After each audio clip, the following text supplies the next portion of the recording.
खेसारी ला लियो का तो कुछ दहेजो मिल रही है रे। दहेज नहीं जे घंटा लिहा आ ससुर। नमस्कार दोस्तों, आप लोग देख रहे भोजपुरी हिट न्यूज चैनल।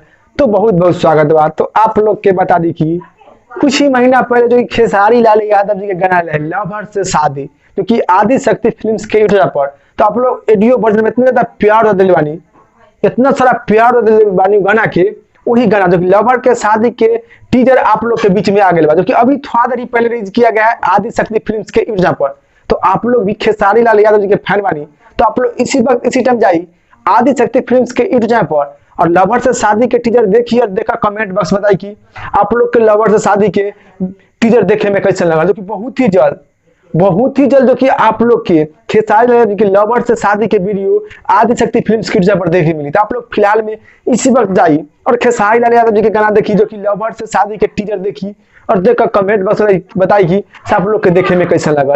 और बहुत ही जल्द यानी बहुत ही 1 से 2 दिन के अंदर में जो कि लवर से शादी के फुल वीडियो आप लोग के देखे के मिली आदि शक्ति फिल्म्स के यूट्यूब पर। तो फिलहाल में आप लोग जाइए इसी वक्त इसी टाइम आदि शक्ति फिल्म्स के यूट्यूब पर और लवर से शादी के टीजर देखिए और देखकर कमेंट बॉक्स में बताइए।